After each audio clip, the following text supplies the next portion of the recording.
didn't expect you to be working here. Perfect. I was just covering someone's shift. The screening here is super strict, and I was afraid the supervisor would realize I was new and subbing for someone, so I hid in the control room during the supervisor's inspection. So I happened to bump into this guy, a blonde man wearing a hat, and I think he was checking some footage. Then he logged that footage into the tape he brought. Later, I found that part of the footage had been white. Blonde, wearing a hat. Could it be Hugo? Do you know him? I think it's him. If it were Hugo... I think I know where he would hide the tape. Thank you, Shaw. You were a big help. Great! You also helped me a lot when I started working. I used to make mistakes all the time. If it weren't for you cleaning up my messes, I would have been fired ages ago. So I'm happy I could help you too. All right, go ahead and do what you need to do. We'll catch up another time.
If I'm not mistaken, you and Vivian share the same goal. Silence is no good for negotiation. I just don't want Dina to reach a point of no return. Hasn't she already reached that point with what she's doing? The formula for the Landon serum was lost, but a batch survived, and Dina was able to develop a substance that can be used for mind control. She's trying to combine the two to make sacrifices that would obey human commands. If the dormant sacrifice and the remaining Landon serum are destroyed, we can put an end to this. Dina's concoction can't create sacrifices on its own. And the sacrifice core? That belongs to the creator, not her. Although I find Landon's methods despicable, I can't deny that the Exaltists and the Creator are leading us in the right direction. I just don't want Dina to spend her life trapped by her father's mistakes. I mean, no offense, but I find your protectiveness rather weird. I will confirm the location of the dormant sacrifice and find the chance to relay the information to you. I do not want any of my people to be going into danger. As for the sacrifice core, I can only guarantee that it will not fall into her hands. As for how things will ultimately play out, the Creator will guide me.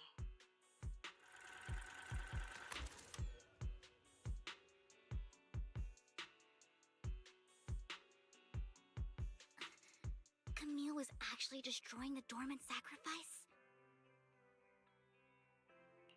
Now Camille's actions make sense. But why did Hugo never tell us? Hugo... he...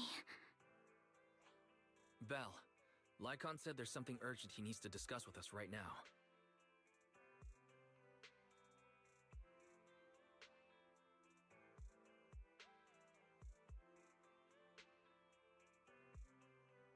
All right, let's patch him in. Master Proxy, I apologize for disturbing you. We have just learned that the Ravenlock family will host a banquet tonight. This banquet is rather special, as they're allowing members of their family to invite business partners to attend. With Hartman at the center of controversy, there are many members of the family who are eager to use this opportunity to replace him. The mayor has been spreading rumors of a young tycoon who inherited a sizable fortune and is looking to partner with a person from an old and influential family. This information has lured a young man named Burton from the Ravenlock family. So, you want me to pose as this tycoon and use Burton to infiltrate the banquet? Correct. And Hartman's study is also located within the venue. I see. Hartman's study might hold valuable information.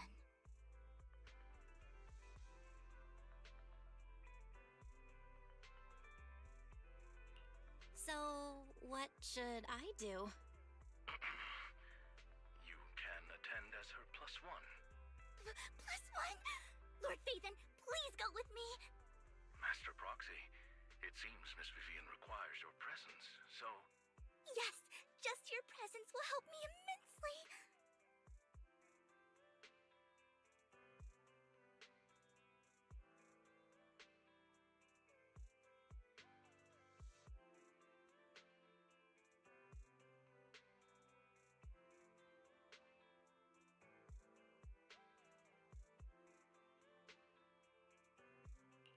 All right, then let's go together.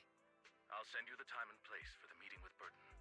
If you encounter any danger, please evacuate immediately or contact me for backup. I hope everything goes well for you tonight.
Miss Banshee, I believe I've shown you my sincerity. Now how about you? Sincerity? My presence here is a show of sincerity. If we're to work together, Miss Banshee, you should drop your pretentious act. I am well aware of the ways of the Ravenlock family. If I were to come empty-handed, I probably wouldn't even be able to make it out the front door tonight. Since I agreed to come with you, and even brought along my most precious companion, does that not show my deepest sincerity? No need for such an off-color joke. Our door is always open for those coming or going. We both know what's what, so let's cut the small talk. I know far more about how the Ravenlock family made their fortune than most here. I am also well aware of why Hartman, despite such a massive scandal, still remains in power. Oh? Do tell. Exaltists, blessing, sacrifice, Landon. Where would you like me to start? How did you know that? No, who are you? Don't be so tense. If I'm not mistaken, it's about time the banquet began. My companion and I are practically famished. Is this how you treat your guests? By letting them starve? Perhaps when we've had our fill, we'll remember where the sacrifice is hidden. You know where the sacrifice is? So, can we go get something to eat now? And I'm also looking forward to receiving a special dessert from you. We can discuss what you wish to know while we enjoy dessert. Of course. I wouldn't let such an important guest discuss matters on an empty stomach. As for dessert, I will prepare it myself, and I guarantee it will satisfy you. I'll come find you later. I wish you a pleasant evening.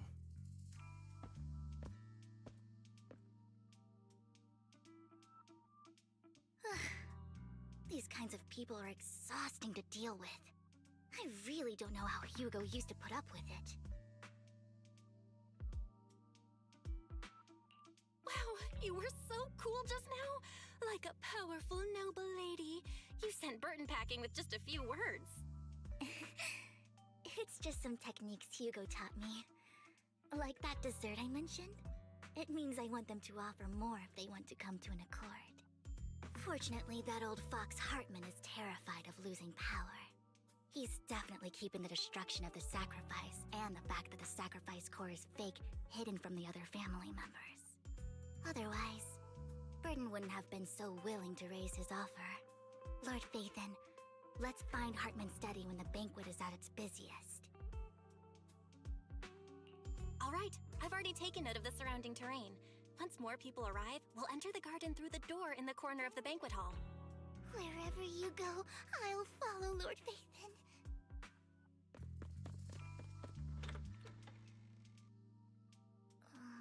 Isn't this going a bit too well?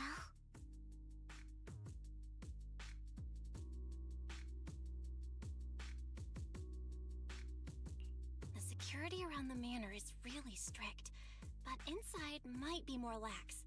But just in case, let's tell Lycon. Right. Having some backup would be safer.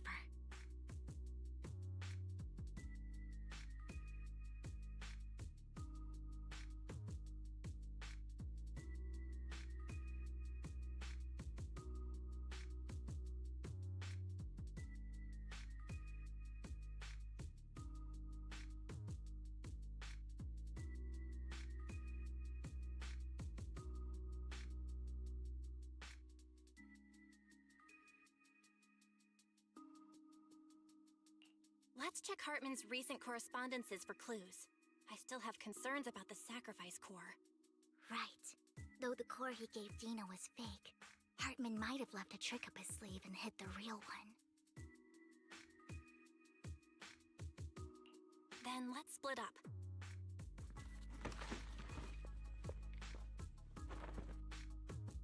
Esteemed guests, is the catering at the Ravenlock family banquet not to your satisfaction? So much so that these two distinguished guests felt the need to come to my humble office to scavenge for food. Don't want to come out? Well, after all, you don't have long left. Burton, that greedy idiot, fell for the mayor's trap. But I never expected that he would bring you into my territory. I suppose I should thank him. Otherwise, I would have had to go to great lengths to eliminate you. Vivian, Phaethon, give Hugo my regards. Tell him I shall be taking the wealth and power of the Ravenlock family for myself.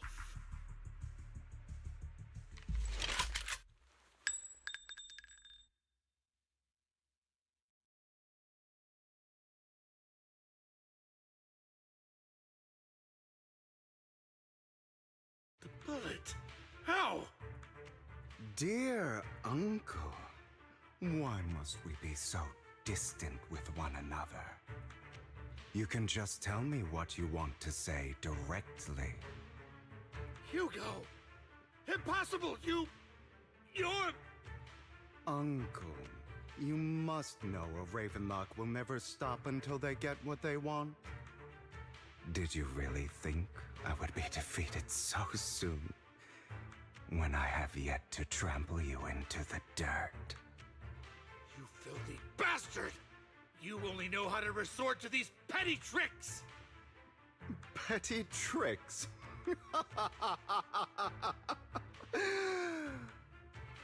Perhaps you'd like to know what I managed to accomplish using this faked death of mine.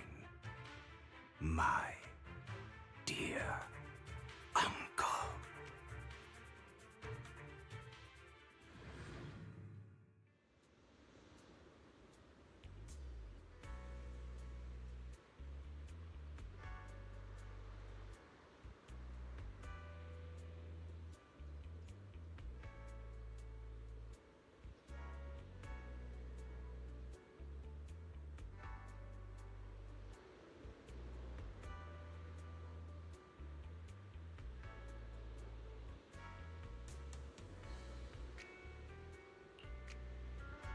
Faking my own death. Hope it's all worth the theatrics in the end. It was just to keep Hartman off my back, but maybe I went a little overboard. The manager must be pretty shaken up. I should apologize at some point. Guess I'll also bring Lycon along. He's my partner in crime, after all.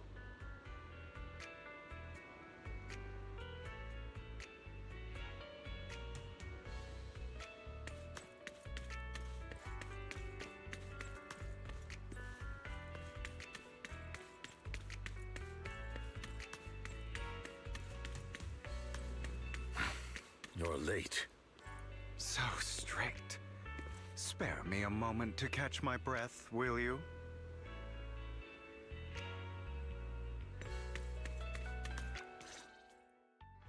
You're taking longer to rest than I expected. Lycon, you think too highly of my physical capabilities. Well, thank you for your cooperation.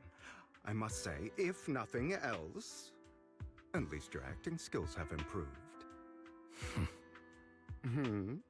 Why do you look so angry? You should be happy. We pulled that off together with flawless teamwork and managed to fool everyone. Drop your foolish facade. I'm glad you still remember the code we set all those years ago. And thank you for ensuring your sleight of hand didn't deteriorate. Oh, right. I should also thank the blood bag hidden in my clothes and our other props. Do you remember when we last used this trick? It was probably ages ago. Sometimes I really don't understand you.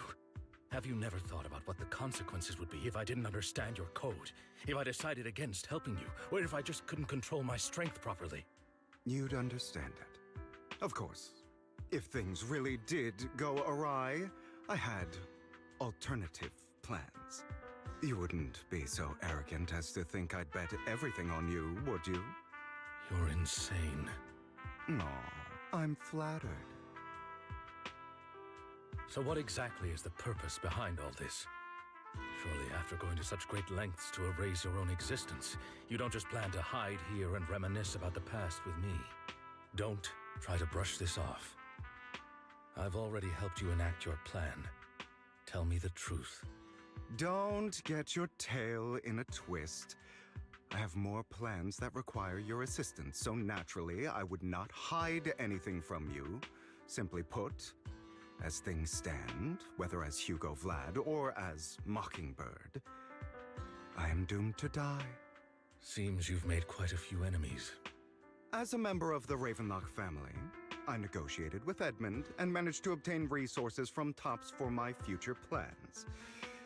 I also confirmed what attitude they held toward your master, the Mayflower family. Meanwhile, I used my identity in Mockingbird to strike a deal with Hartman and gather information on their collaboration with the remnants of the Exaltists. That's where I got my intel on what Bringer left.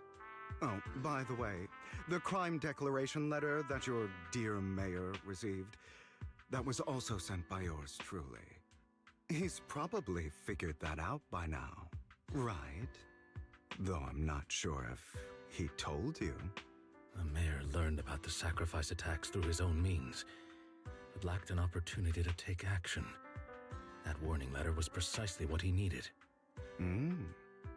You aren't hopeless yet. How delightful. In short, I'm more well-informed than your lot because I get around, dealing with all these different important figures. But of course, it comes at a cost. It's only fair. After all, you can't hide the smoke from a wildfire. Rather than trying to carefully tame it and risk setting yourself alight, it's better to let it burn free. When I helped you put on your little act, killing you in front of everyone, you left the sacrifice core to Hartman. That was intentional too, then? Oh, yes. And it worked like a charm, didn't it? Now no one cares for me anymore, and all eyes are on Hartman. A perfect situation for keeping the Ravenlock family in check while dealing a cutting blow to the Exaltists behind them. Another crucial point is Vivian and Phaethon. I must sever any ties they have with me or Mockingbird. Although I feel bad for Phaethon about what happened, but it had to be done. That's the only way they would be safe, allowing the plan to continue. I noticed that you never turned your blade toward Master Proxy. So, those words you said back then were also... I will bloody my hands. I will carry the weight of my sins. I will become the Abyss. Obviously, it was all an act. My acting has always been impeccable, as you know. Hugo, you're taking such a tremendous risk. Why? Would you believe me if I said it's for justice? But unfortunately, it's not. I want revenge on the Ravenlock family. And I will make sure that despicable excuse for a human being, Hartman, suffers a slow, torturous end. Of course, I also promised Vivian that I would help her investigate the whole thing with the Exaltists. That's all. You don't look too good. Is it your wounds? No. This is the first problem I plan to resolve. Lycon, do you have a place that is sufficiently discreet, quiet, and can take a lot of damage?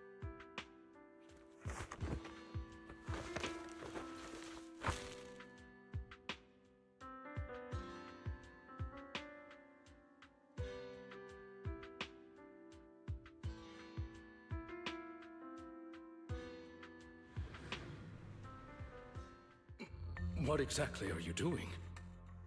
Don't look at me like that. If I didn't have to do this, I wouldn't. Hartman recently obtained a bizarre substance, most likely from those crazy Exaltists. After use, it allows control of the victim's mind. To some extent. You were dosed with it. To be more precise, Lycon, I deliberately allowed Hartman to put this drug in my cup to facilitate our previous collaboration.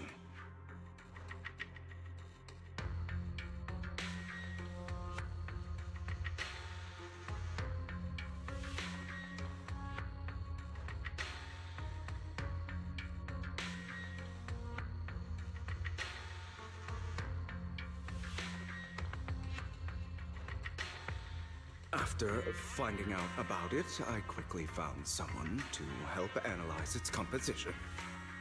The good news is he gave me a very low dosage, perhaps because he was afraid I might notice. There's a different medication that can delay its onset, preventing me from actually being under his control. I simply need to put on a show in front of my dear uncle.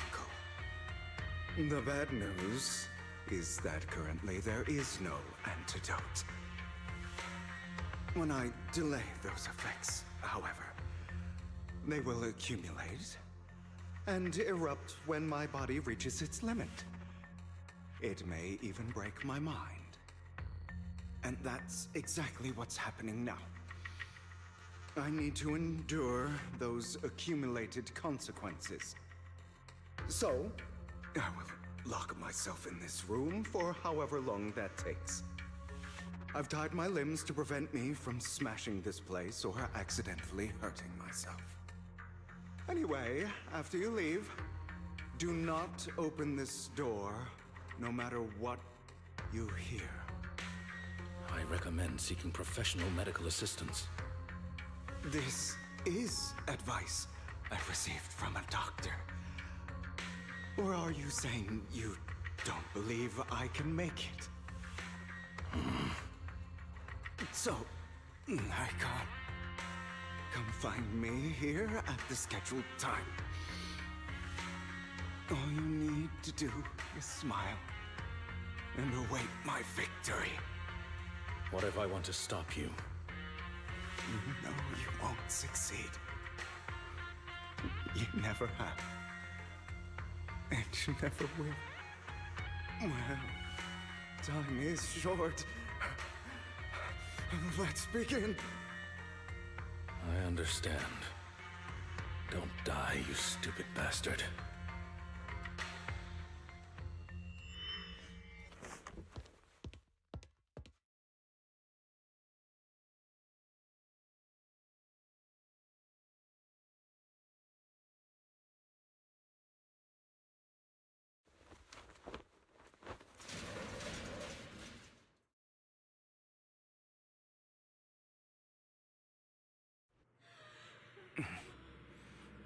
Is this because the side effects haven't worn off yet? Lycon's late. I'm surprised.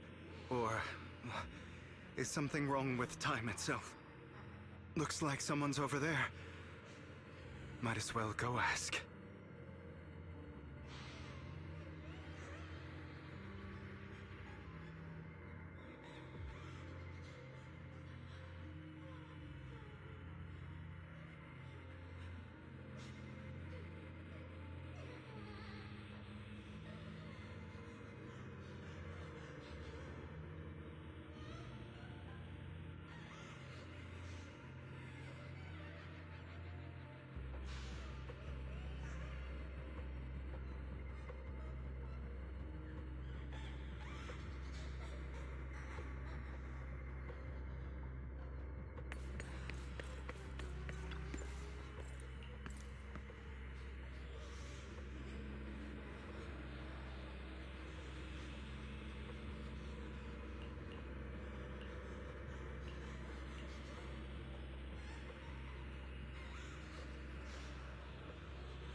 It's all your fault.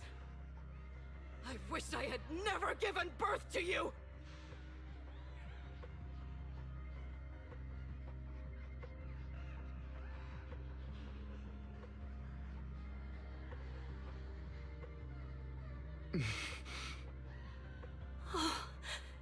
Everything will get better if you just die, right? If you die, he'll come back. We'll have another, more perfect child. One who will inherit the Ravenlock family bloodline. Then I'll be able to escape this pain. So, Hugo, for the sake of Mommy's happiness, just die, okay?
So, I wasn't awake yet after all. That's because you don't want to wake up again. Who are you? I am you. Hidden deep within your heart. Your most true self. You want to kill her, don't you? Your so-called mother. Every time she beat you without reason, when she tried to gouge out your eyes, when she sold you into that hell, laughing all the while. You wanted to be the one to end her life. Why not admit your hatred? As you are, you can hunt her down and make her pay for the living hell of a childhood she made you suffer. Yes, I hate her. I hate her because she was foolish and shallow, greedy and stupid. I hate her because she doesn't deserve to be a mother. She did everything she could to try and get into the Ravenlock family, believing she could live a life of luxury without having to do anything and never realizing she was a pawn, discarded from the very beginning. So she chose to blame me.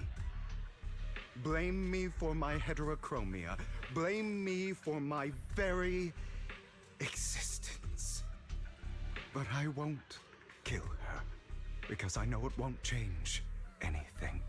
She was incapable of loving me, just as she is incapable of loving herself.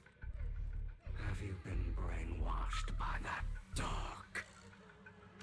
Keeping up the act of being some magnanimous and forgiving fool?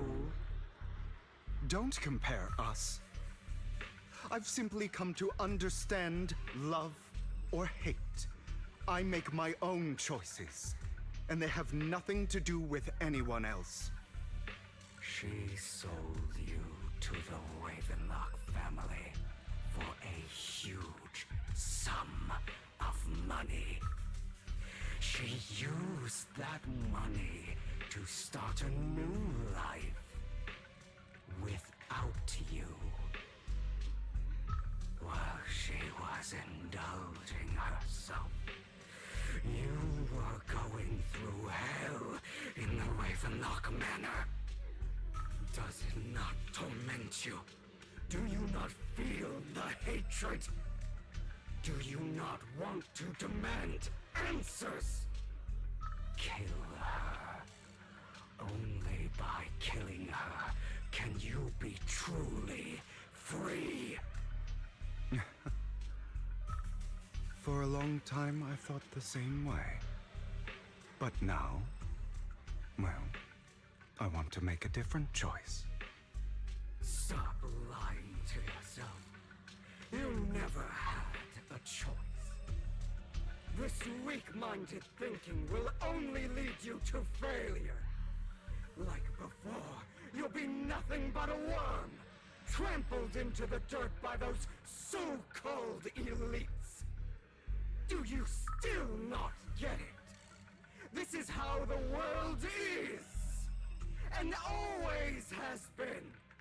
Hesitate and you'll be the victim. If you don't grab your knife first, you'll end up being on the other end of the blade. If you want to change anything, you must first become the one who makes the rules. Just like that woman. The only reason she could treat us that way was because we were weak. So listen to me. Find that woman, kill her, and prove to this world your strength. It's what she deserves. Why forgive them? They don't deserve it. I'm not forgiving them. Or rather, I don't care about them. They don't even matter, at least not yet. You know, perhaps the person I hate the most, the one I truly cannot forgive, has never been someone else, but rather my weak, powerless past self who could do nothing but hide inside a closet and cry. I hate myself for having neither the strength nor the courage to resist. I hate myself for begging for so-called familial love, even after being treated so terribly. I hate that despite the pain of my wounds, I still hope to receive the carrot and not the stick. And that means you. Correct. So, I forgive you. I forgive myself. You'll regret this, fool. Your pretty words mean nothing. You will ultimately return here to me.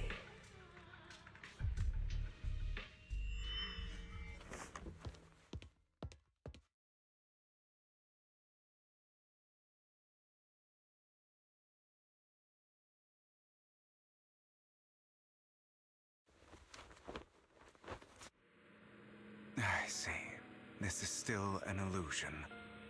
I wonder who's going to show up this time. Brother! Hugo, let's play hide and seek! I'm already hiding! You'll find me, right? Like you always do! Serena.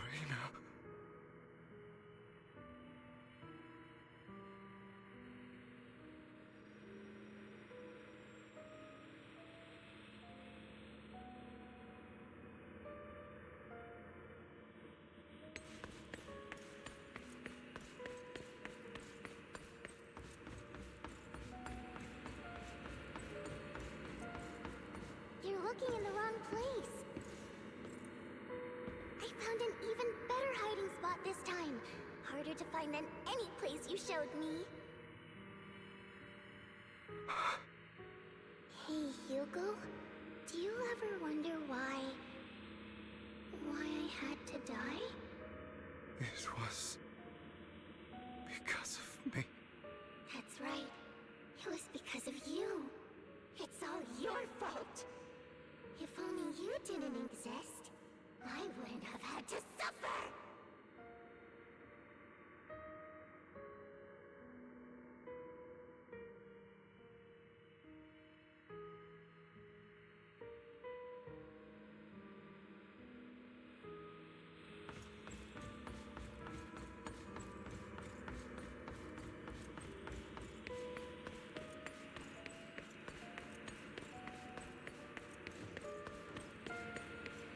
looking in the wrong spot. I can't believe you still haven't found me after all this time. Have you forgotten about me? I haven't forgotten. It's okay. I'll forgive you. I'll still be nice to you, just like before. I was the only one who was ever nice to you, wasn't I? Yes. Then tell me, why do good people always suffer? Why is kindness always punished instead? Tell me, Hugo, why?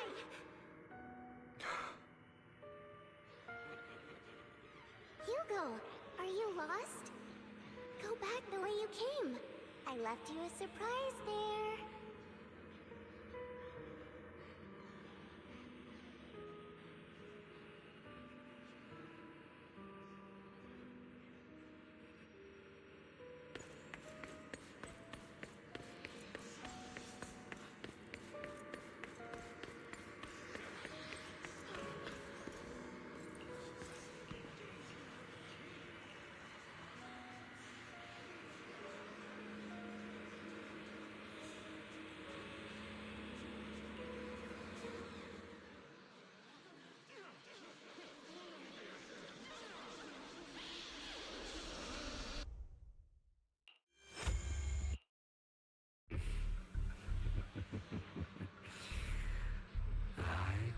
You that you would eventually return. We meet again, my friend. I told you, I am you. The side of you that you've always tried to deny existed. Of course. I know. This time it's about Serena. Right. Yes. Your half-sister. And the only child in the Ravenlock family who was kind to you. Unfortunately, it was her kindness that led to her untimely death. It was my fault. I don't like the way you blame yourself. Because that means I'm to blame as well. And I don't think I did anything wrong. Your mother sold you to the Ravenlocks. And your father, he saw your talent and wanted to use you to push the other children into competing with each other. My brothers and sisters wanted to get rid of me from the moment they first saw me. In their eyes, you were no more than a slave. But Serena dared to treat you, a slave, as if you were human. And so, she was fated to die. They tried to kill me many times, but I was careful, and they did not succeed. So they killed Serena, who was weaker, an easier target, and pinned everything on you. Serena died in your place. Those cruel brats thought that by reporting this to Father, they could use it to get rid of you, a rival who threatened their positions. Yet, not only did Father not blame you for the incident, he praised you for it. In this world, only the ruthless, cruel, and merciless can stand at the top. And that's exactly what you managed to live up to, no? You found a perfect opportunity thereafter to catch the ringleader of the group who framed you and almost beat him to death.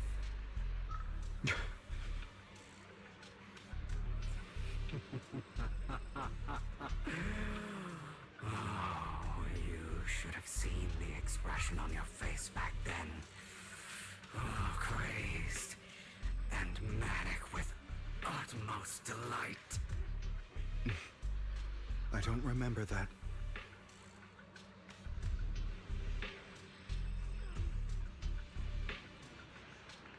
Here you go again, trying to deny your desires.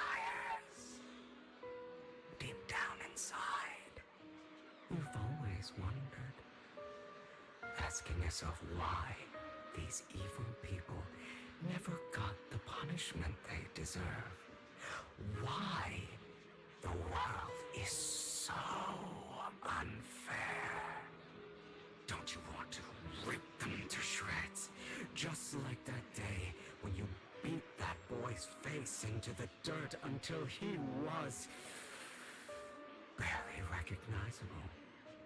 His disgusting blood staining your fists. Recall your exhilaration, your cathartic release of rage, that outpour of hatred. That victory belongs to you. You deserve it. Those brothers and sisters of mine are all dead. I cannot take revenge against the long deceased. They died by Hartman's hand. Dying in the power struggle to become the Ravenlock family's heir, rather than by our side. Boring. Boring? I find it hilariously ironic. Children who would murder their own kin for scraps of power dead at the hand of their uncle who followed their example. Is that not karma? Power struggles pitting kin against each other, betrayal, suspicion, and hatred between people of the same blood. It's like a curse written into the Ravenlock family's genes. Laughably stupid. Don't forget, my dear, that the same blood flows through your veins.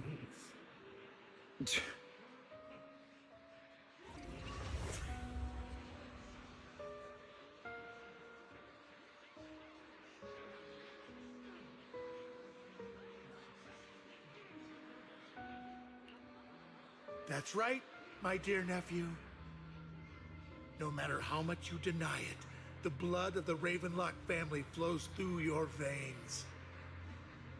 Survival of the fittest. Only the strongest deserve to live. Only the strongest deserve to rule.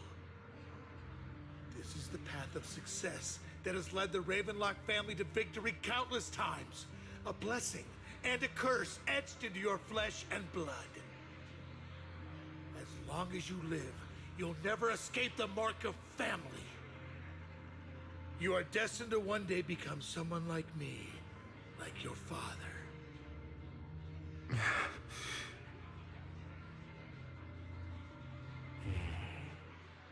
Is that fear I sense? I can see you trembling. Why does the Ravenlock bloodline terrify you so? I won't become like my father. Never. You won't become a failure like him. So relax. Our power eclipses him, and so does our ambition. So, do not deny your own desires. Do not resist your own ambition. This is the talent you were born with. The best gift fate has ever given you. Admit it. Deep within your heart lies a spark, yearning to ignite a raging inferno that will burn everything down. And I am that spark.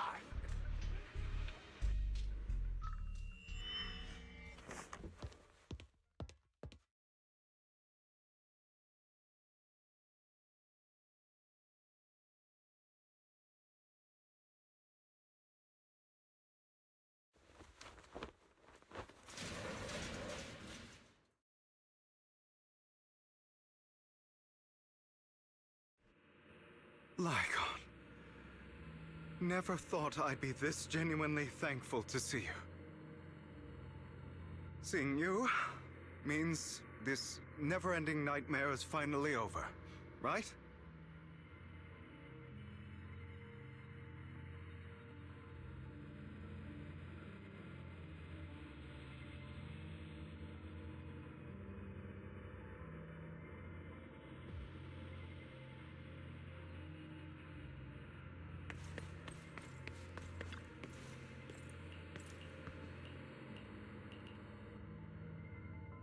I don't want to hear something like that from you. You have no idea what that man, my father, is really like. A person who stops at nothing for their own interests and ambitions. Just like what you're doing right now. And what do you think I'm doing this for? All of this was part of your plan. You knew where the Ravenlock family was going to be, so you set Mockingbird's target there. To seek revenge, you plotted to assassinate your own father, but he was too vigilant, and you failed. After almost being assassinated, your father was furious and locked everyone in the hall, but was unable to find the assassin. And what a coincidence that a hollow disaster just occurred in the vicinity. So he used it to eliminate all the unfamiliar faces there, turning them into victims of the Hollow, an easy feat for the Ravenlock family. So, the one who killed innocents was my father, not me. You knew what choice an extremist like him would make, and you used the chaos to once again attempt an assassination. This time you succeeded. You killed your own father, at the cost of innocent lives. Admit it, Hugo. You don't care about anyone else. The only thing you care about is your revenge. How is that any different from your father? Enough. I'm tired. I may hate him for betraying me, but he wouldn't say something like that. What? You aren't Lygon.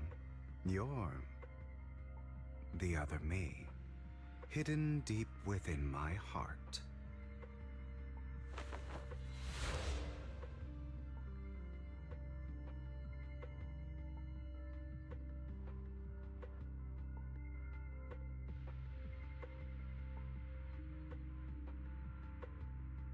I've been waiting for you, my dear.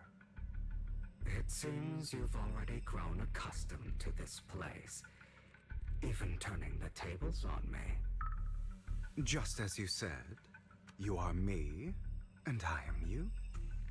There's no such thing as having an advantage over oneself. We are ultimately one and the same, forever inseparable. Then you should know what I want to say. When you and Lygon split, you didn't even try to clear up the misunderstanding, didn't deny or argue against what he said. Because you realized that deep down, he was right about you. You just hadn't acted on it yet. Some people live only to bring more suffering into this world. Sometimes, murder is what brings justice back into this world. For that, I must stain these hands in blood. That's right. Just like what you said before you faked your death. Were those words really just an act? To slay the dragon, you must first become one with sharp claws, rending fangs, and strength enough to destroy anything. You know the truth better than anyone. If you hadn't hesitated and instead seized the first opportunity to kill your father, none of what followed would have happened. Innocent civilians wouldn't have died. Your partner wouldn't have lost an eye and both legs trying to save people. never gotten to that point. You can save more people. Save good people. Save more lives than the evil ones you take. I've spent countless hours in regret over that incident. So why not submit to your true nature? You want to be the judge, jury, and executioner of this world. And you can. I wasn't responsible for Father's death. The true mastermind is my uncle, Hartman. His schemes to kill the head of the family were all so he could take control. Mockingbird was simply unlucky enough to get caught up in it. So, for a behemoth like the Ravenlock family, with its roots so deep, a single person's death, regardless of who that person is, wouldn't change anything. Of course, whether it's Tops, the Mayflower family, or even the entire world, it's actually all the same. I refuse to be dragged down by pointless hatred any longer. You foolish, stubborn idiot. Do you understand the power of hatred? Have we not come this far precisely because of it? Or are you going to follow Lycon and Jack's twisted logic? Come on. You don't actually trust anyone? Otherwise, why would you hide this whole scheme of faking your death from them?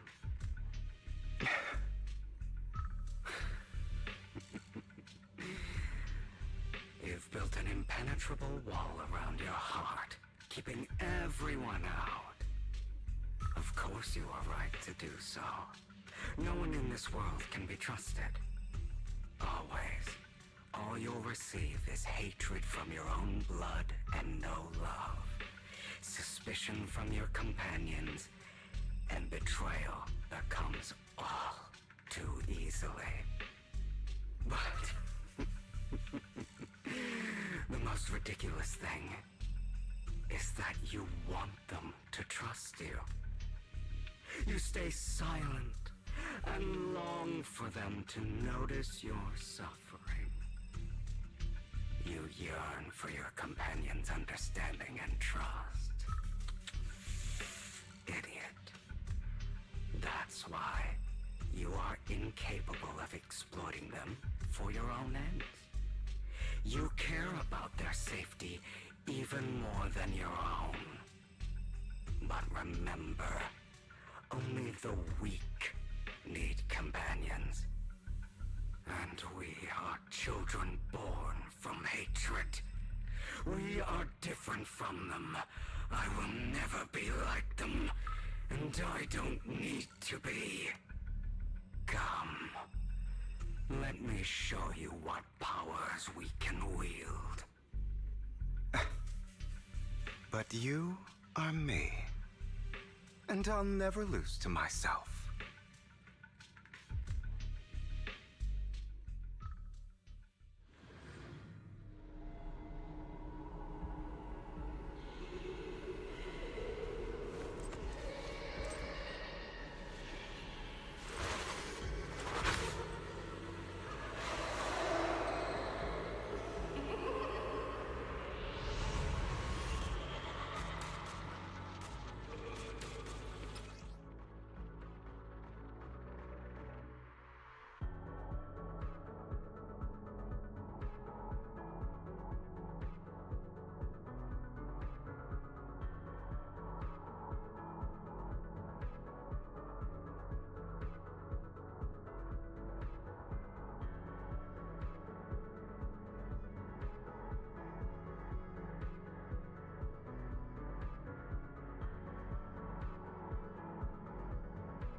Think about all the injustice you've suffered.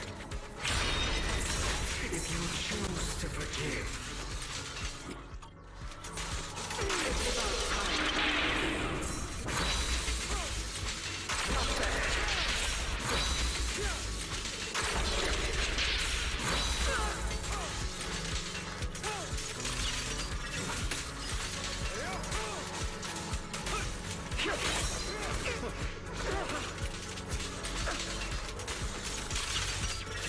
You're just afraid to admit it.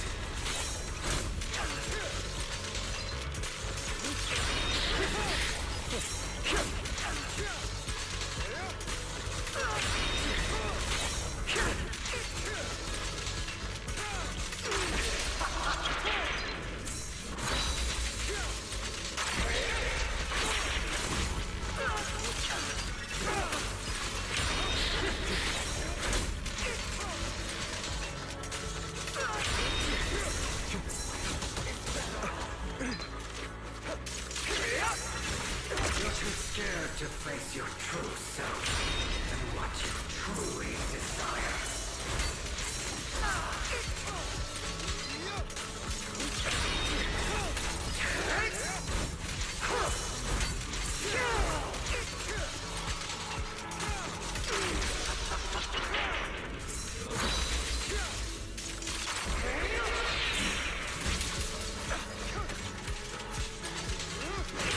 Let order and madness dance.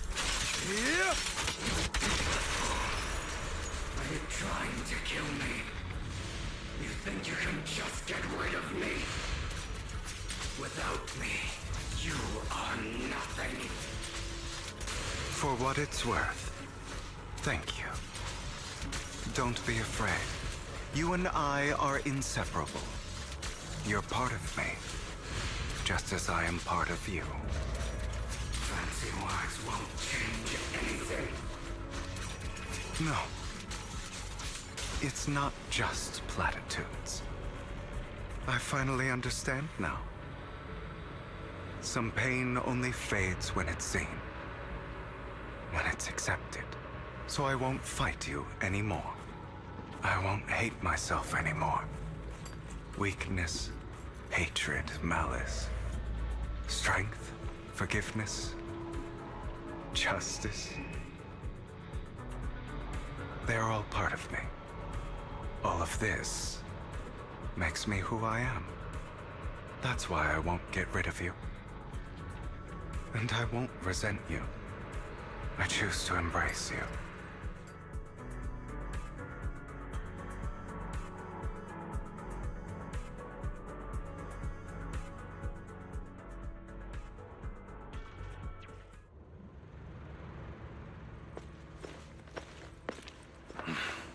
Hugo, it's time.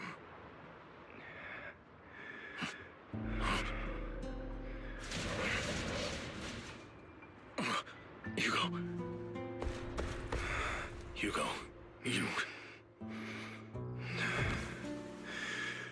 Did I scare you? I made it through. I won. No praise for me, my dearest partner.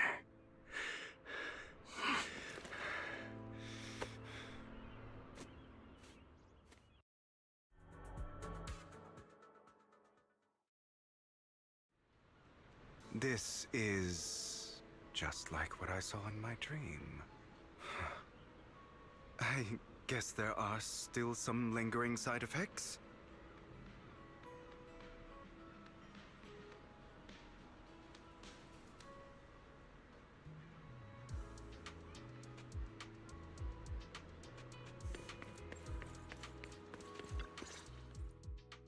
Ah, my former partner.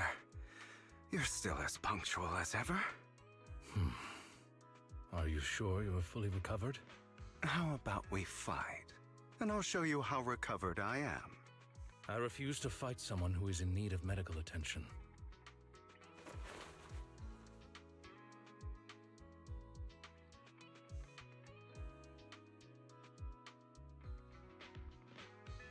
thoughtful. I'm touched. Or perhaps is this simply part of Victoria Housekeeping's professional care? I'd rather you not starve to death.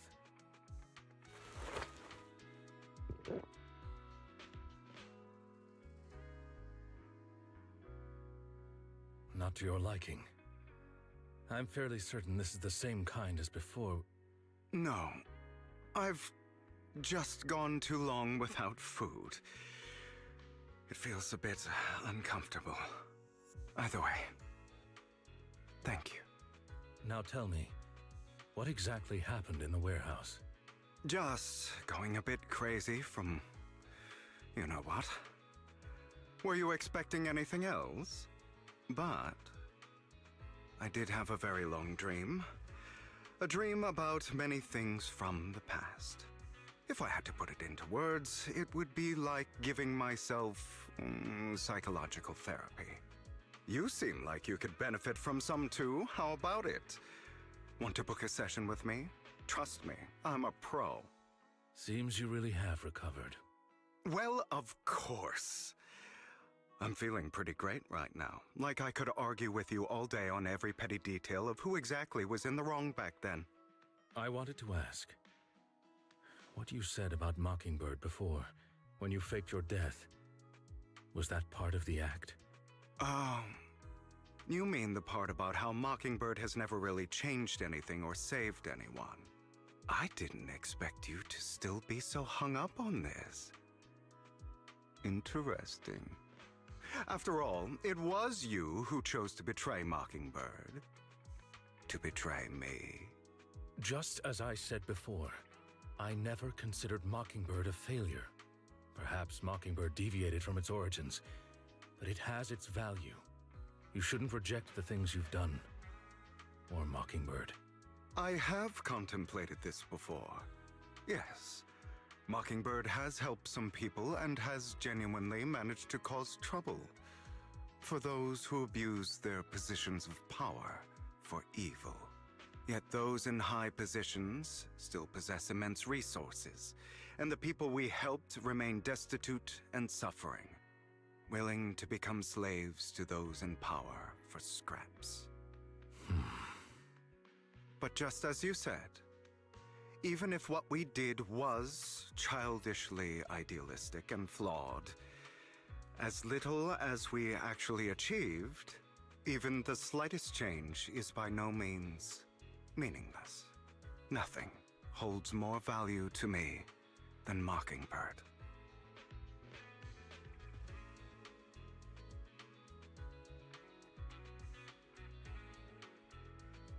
All right, let's catch up later.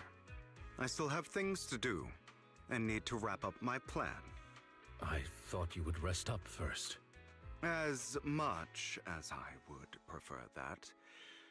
My dear uncle and the Exaltus fanatics likely would not give me such an opportunity. If all has gone to plan, the fish will have taken the bait already. And if everything goes very well, I'll soon have solid evidence of the Ravenlock family's crimes. Well then, thank you for your assistance, former partner. Let's part ways here. I'll go with you. Lycon, surely you don't think that because I just recovered, I'm too weak to deal with those useless fools. Hartman's actions will disturb the safety of New Eridu. As I serve the mayor, I should intervene. Very well, whatever. Let's go. And don't slow me down.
I'm sure you've heard about the missing workers from companies under the Ravenlock family, too.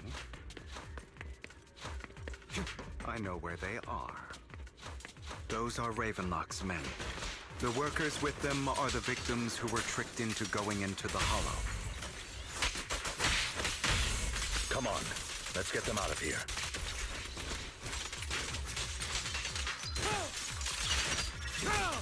The end is nigh.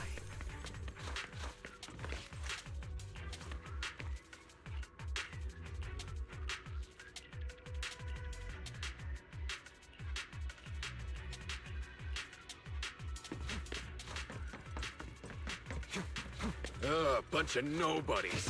Cling as hell. Kill them! You're welcome to try.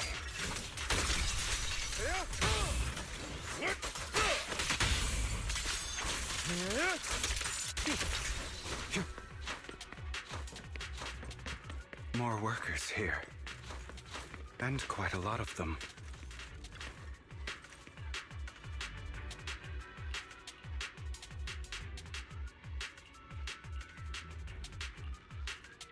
Is Hartman behind this, too? Of course. He threw them into the Hollow like offerings for the Exaltists. To him, those workers are just another resource.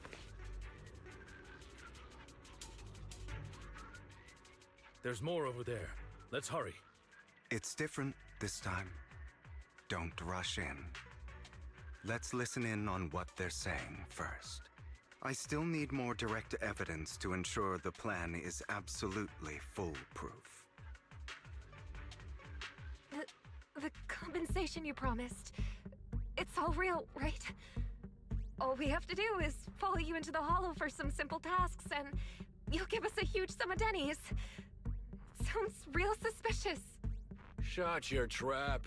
You keep yapping and asking questions. If this is all so suspicious, why were you so eager to sign up for it? Because I don't have a choice. My daughter was previously caught in the Hollow disaster and suffered severe corruption. The treatment costs have completely drained our family's savings. So that's why... It's the same for me. A serious illness at a senior age. I need the money. Who would risk taking a job like this unless they were desperate? I'll do it. No matter how suspicious. As long as I can get paid, I'll do anything. Even risk my life! Wait, you people from the Ravenlock family, you're part of a big company in Tops. You wouldn't go back on your word, right? Don't worry, you'll get every denny you were promised. But before we start, you all need to take this medicine first.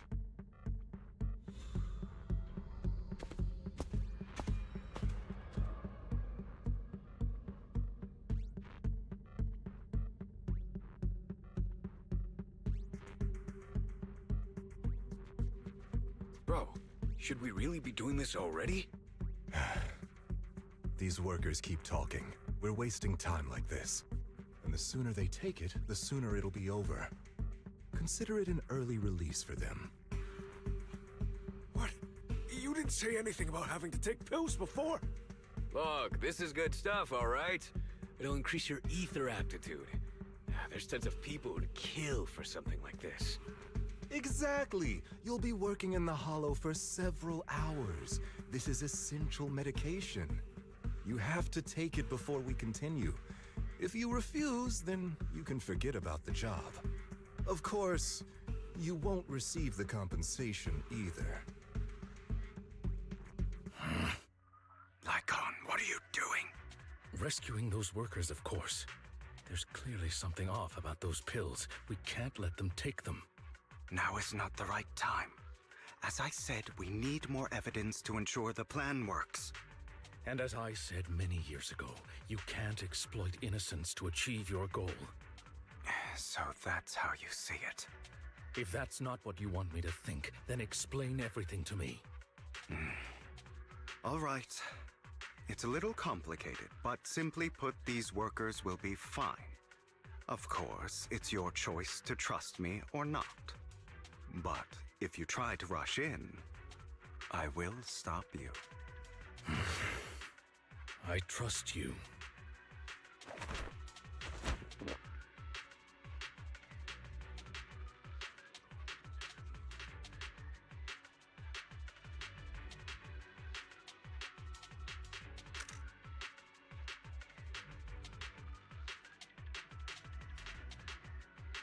All right. That's the evidence. Now we can go and beat them into the ground as much as you want. Don't forget, you owe me an explanation. Also, don't overdo it and kill them, even if they're the worst of the Ravenlock family. All right, Your Holiness, Saint Lycon. Who the hell are you? Why don't you take a guess? We're the ones here to stop you. Can't remember the last time we worked this well. Your legs? How are they feeling? I'm fine. To be honest, I think I prefer the way you used to fight. You had a lot more aggression. I've merely learned to control my strength.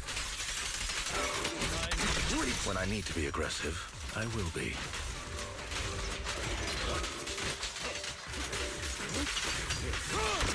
Let the party begin. Ah, damn it! Who the hell are you? How dare you mess with the Ravenlock family? Ravenlock.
You're not from the main family, right? That's why you were assigned to these trivial tasks. But in reality, there's no need for you to keep playing this boring game for them. I don't have a choice. From the moment I was born into the Ravenlock family, You always have a choice, if you're willing to act. All right, let's end the small talk here.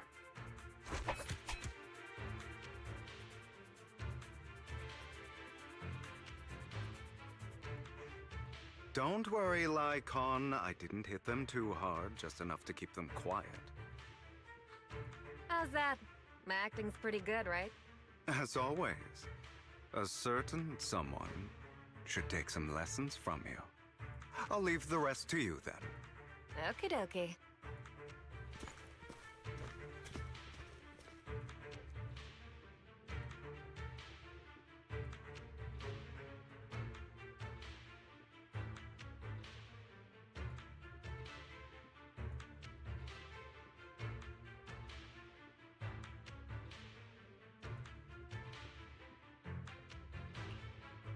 Okay, now can you tell me exactly what's going on here? As you can see, that worker just now was actually an informant of mine. The pills were swapped out with vitamin tablets. Outside of this batch, some workers have already taken the actual substance Hartman has. But rest assured, the antidote for it is already in development. I found the best in the field to help, and with the data I collected before, we should have results soon. I wanted to ask. The reason you decided to lock yourself in a room and endure the effects of the drug, besides getting evidence, it was also to collect data on this drug in order to create an antidote, correct? It seems you're not completely beyond hope. I thought you were just being stubborn. Sometimes I wonder if you know me at all. Then, I have one last question. Why did you never tell me any of this back then? The truth is, I heard everything. That entire conversation between you and Jack. Before he passed away in that small attic. When Jack called you aside and gave you those warnings. When he told me you might go down the wrong path? That's right. You never said anything. What would I even do? Scream and rage over your suspicions, or get on my knees and beg for you to trust me? You know there's no way I'd allow myself to do such a thing. Besides, back then, even I was confused about myself. Jack, It's all in the past. You don't need to explain anything to me. Enough. We should get going. If we're going to reminisce over the past, we should find a more suitable location.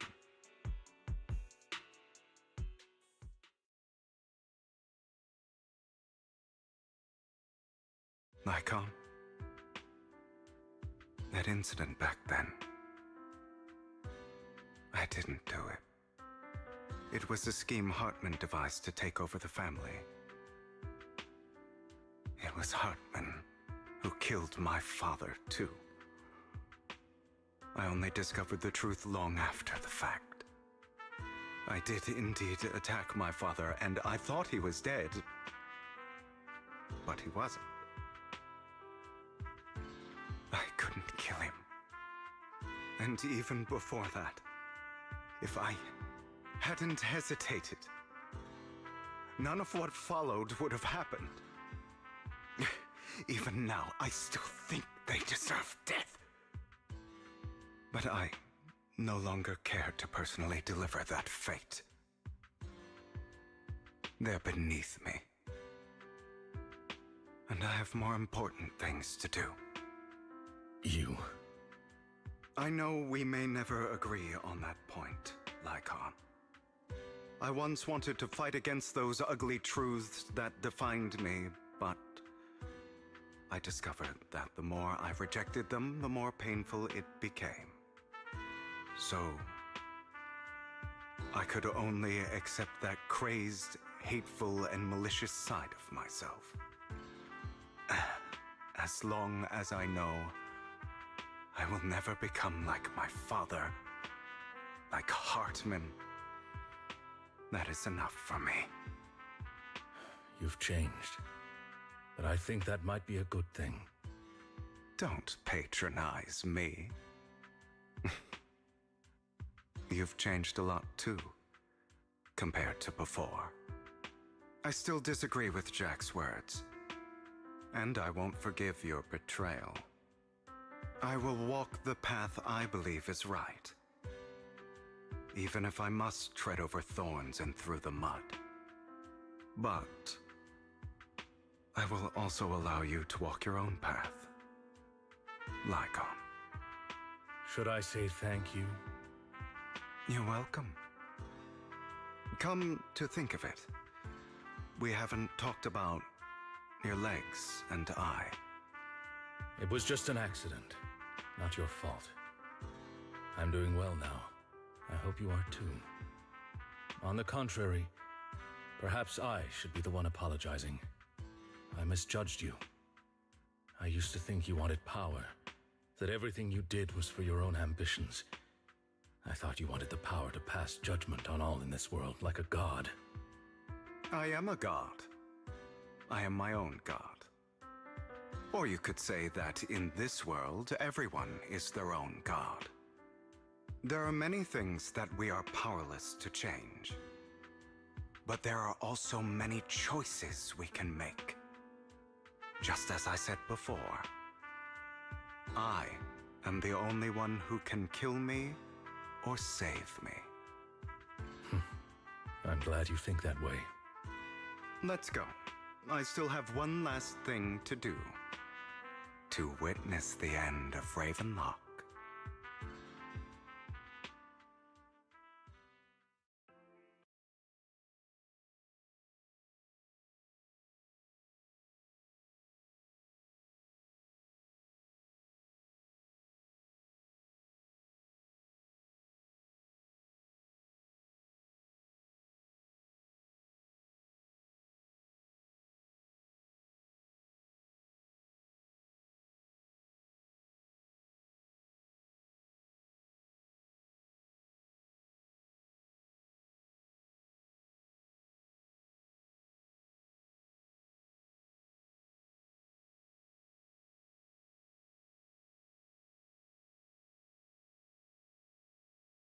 You really think you can take my place if I die?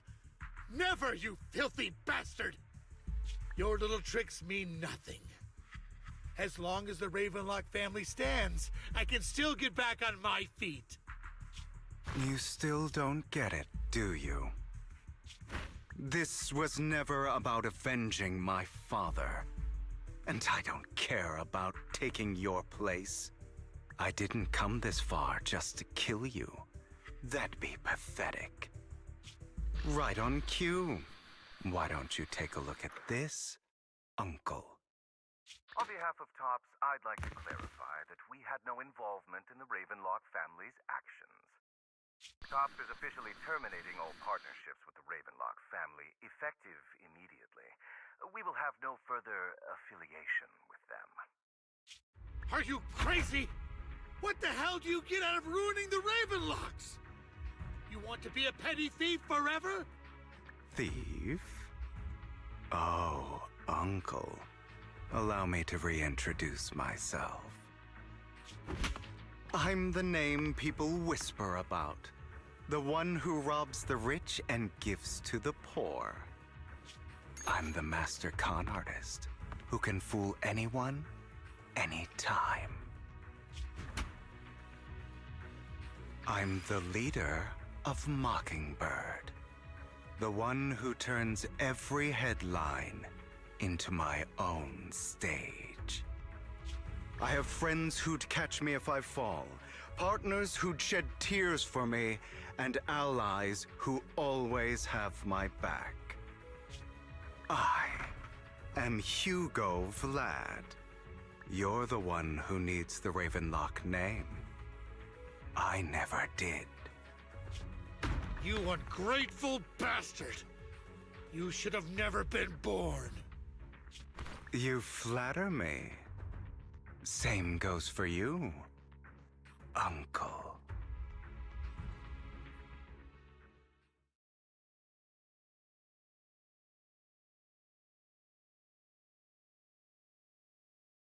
You've done well, Vivian. You had better give me an explanation. And here I thought this would be a touching reunion. What's with all the anger? Hugo, I'm a member of Mockingbird too, and I mourned your death. Listen, Vivian. I don't want you or the people you cherish to get caught up in danger because of me.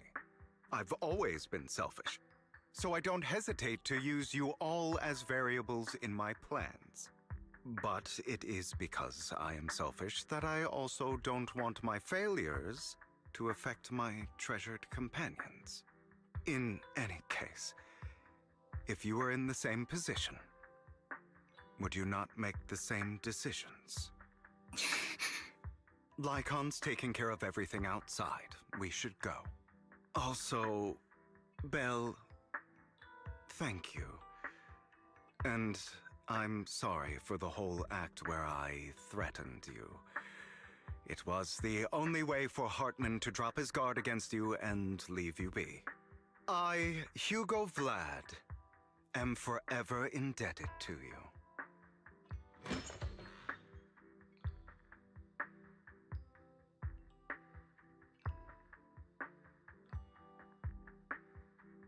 Master Proxy, although it is late, there is some important intel that I must give you now.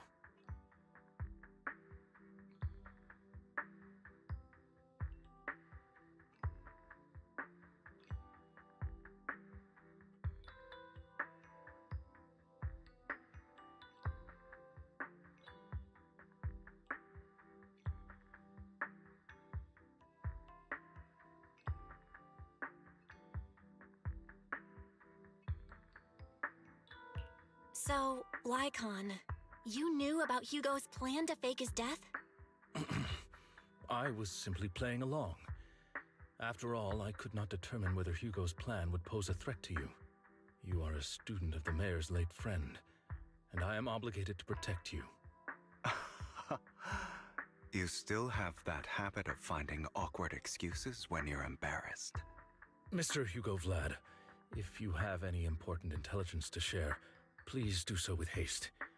I need to return to rest before midnight.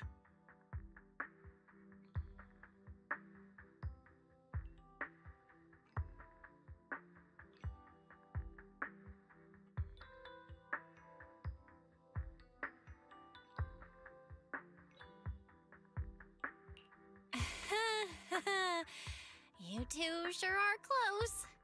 For the sake of a certain old fossil's sleep schedule, I'll keep it brief. I learned from Camille that Dina intends to embed the sacrifice core into the sacrifice. Apparently, it will make the sacrifice much stronger. Sacrifices created this way will not retain their minds and will indiscriminately attack all living beings, including their creator. So the Exaltists don't do this. It would bring them no benefit. But Dina's concoction can control people's minds. If a person takes the pill and is injected with the serum Landon left behind, the sacrifice would be under its creator's control. Although the dormant sacrifice has been destroyed, Dina found a batch of that serum her father created and wants to create new sacrifices.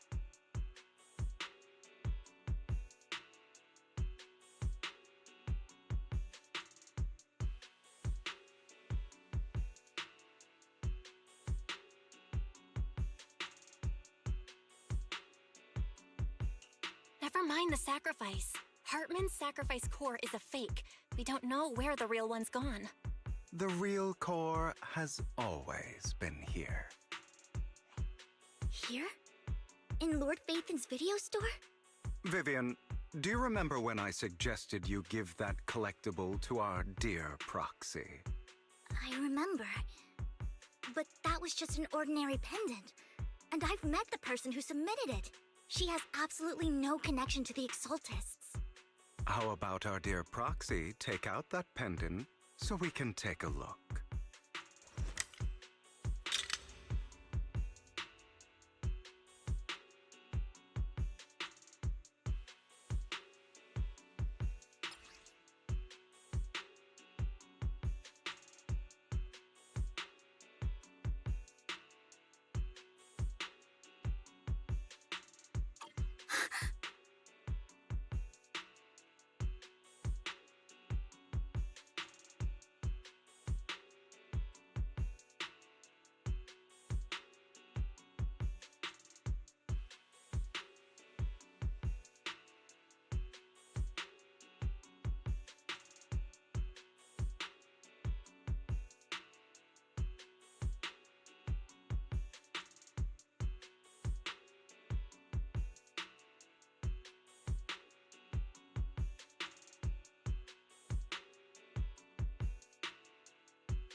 I'll take your surprised expressions as a compliment for my little trick.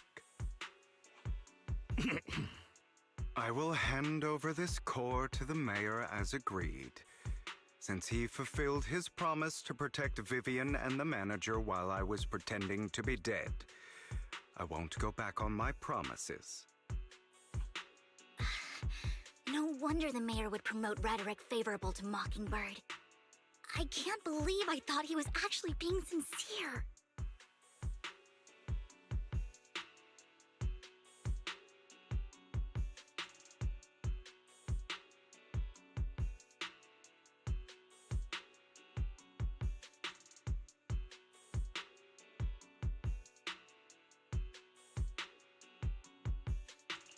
Since we have the sacrifice core, all we have to do now is stop Dina from using innocent people to make more sacrifices. Yes, and we need to destroy the last batch of Landon's serum. Hopefully with no options left, Dina will give up her obsession. All right, that's the important stuff. I'm going to go and confirm where Landon's serum's been stashed. I'll contact you again once I have something.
Landon's stash should be somewhere nearby.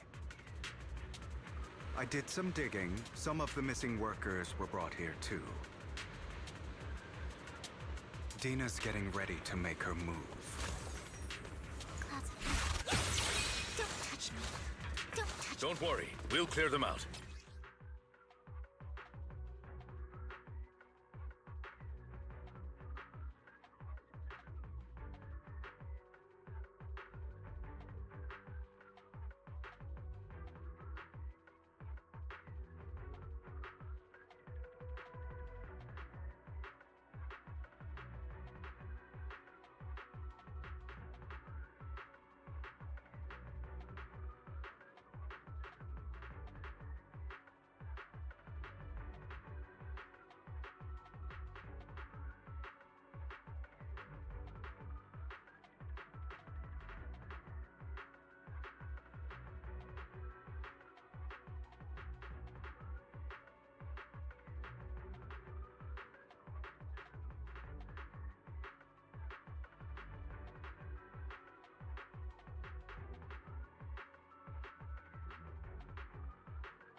Say no more.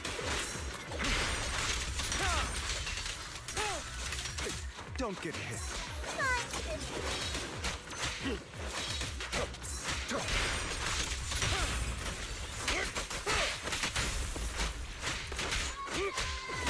What a coincidence.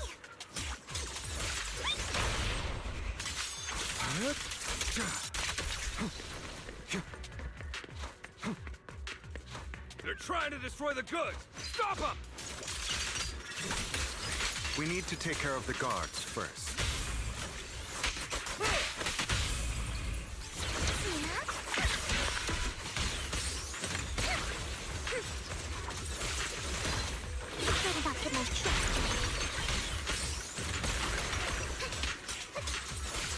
Some of the serum is stored in this warehouse.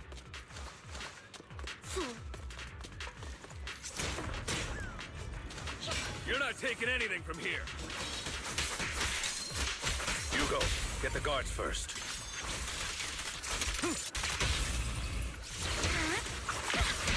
Keep your filthy hands up.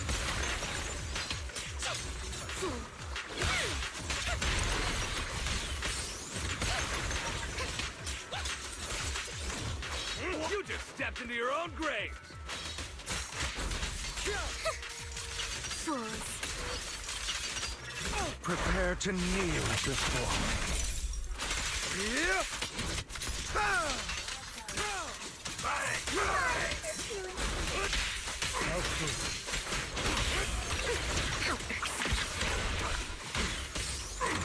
Don't really know. Get my dress dirty and you'll pay.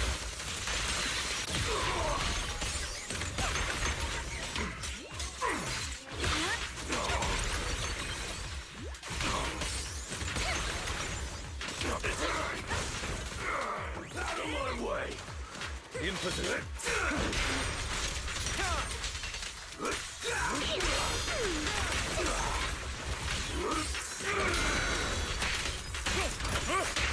This power. I'll write the ending to your nightmare. Not with my hands.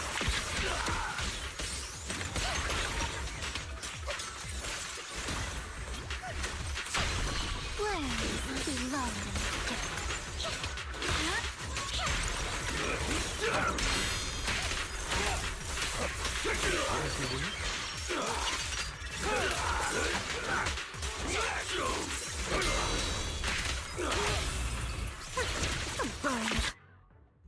More of Landon's serum survives than expected. Fortunately, since they're still here, it means Dina hasn't executed the final step of her plan. There's likely a lot more stashed around here, and we have yet to locate the missing people. Our actions here won't go unnoticed. Perhaps they're making plans to deal with us on their side. With Landon and Dina's concoctions combined, she may be capable of creating a sacrifice that obeys her. If it comes to that, this will get far more troublesome.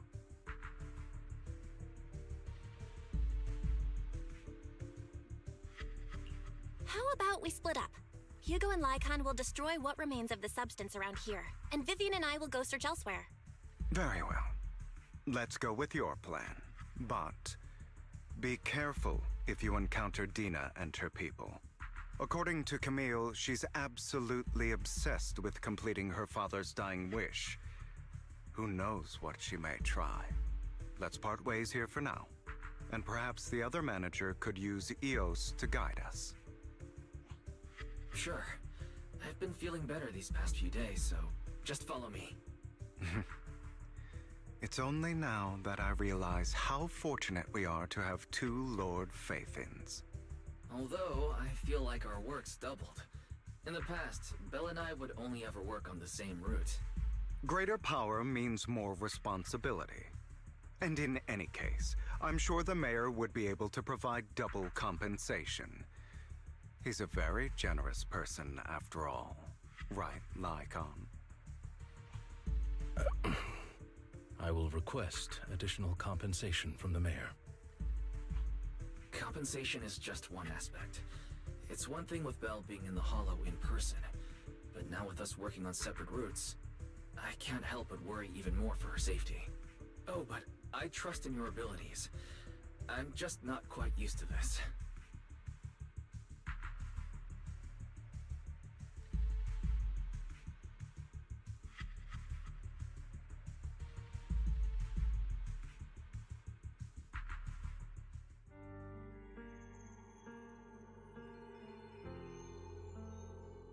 This is the future I saw. Lord Phaethon.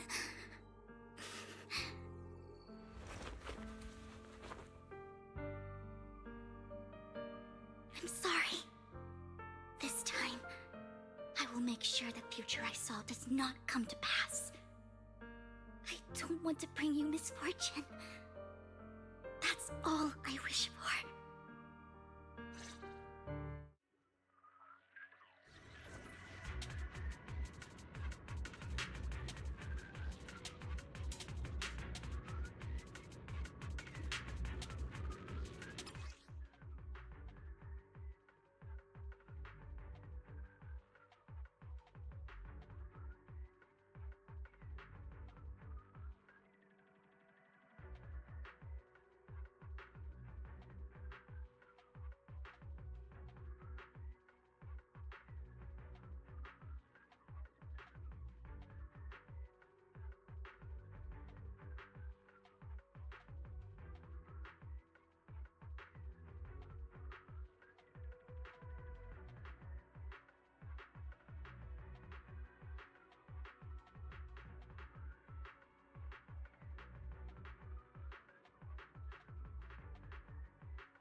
Leave this to me, Lord Phaethon.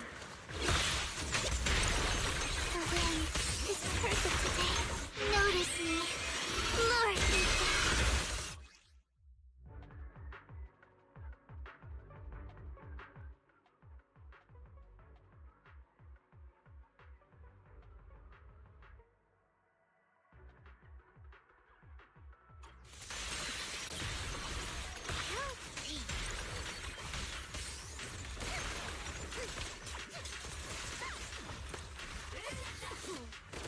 Lord Phaethon, there might be more serum here.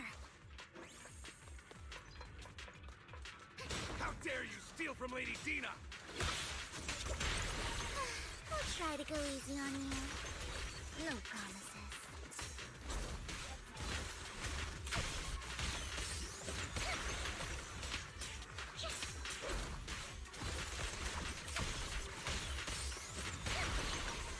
Don't touch me.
containers by the fissure. There's...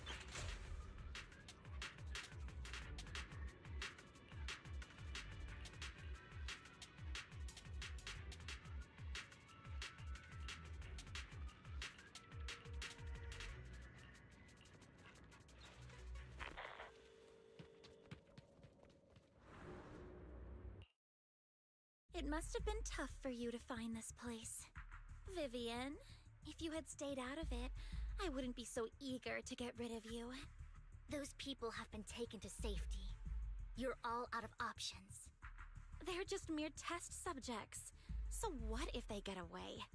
There will always be people consumed by greed, and therefore, they will come willingly to me.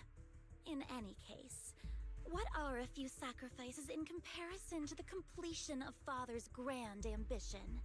Dina, you deceived those people. They didn't come willingly to you. You tricked them, just like Landon did back then. Deceived? Father gave hope to those who had everything taken from them by the Hollows. Vivian, you once rejoiced at the hope Father offered you, too. Before Father took you in, you were no more than an omen of disaster that no one wanted. It was Father who gave you shelter and a purpose for existing. Do you remember the first time you bestowed a blessing under Father's guidance? How did you feel when that person looked at you with adoration and gratefulness? That was the first time you felt hope. Like your existence had a purpose, right? Don't forget that it was Father who, through what you call deception, gave you hope. And you, what have you done? You basked in Father's attention and everyone's adoration, only to destroy everything. Do you think that by leaving the Exaltists, those people will live better lives? Of course not. Those who suffered under the Hollows will only continue on as walking corpses, without the hope Father gave them. Do you really think you're some sort of savior, Vivian?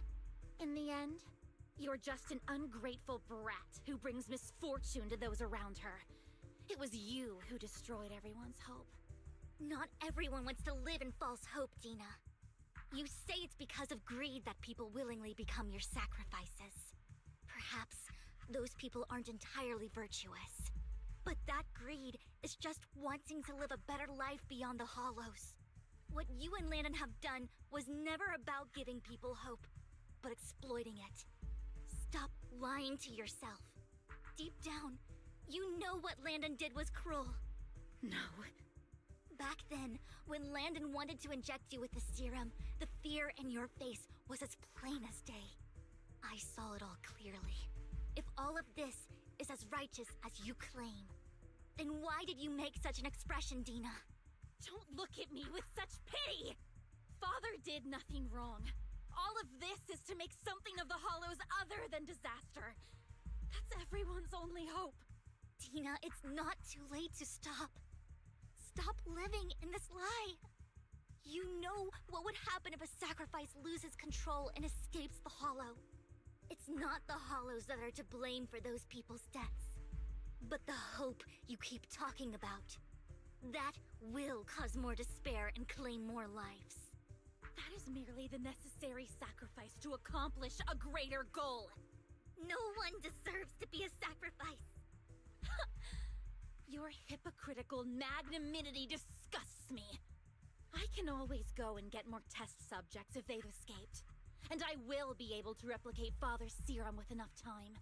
With you gone, I'll be able to complete Father's gift to the Creator and fulfill his last wish.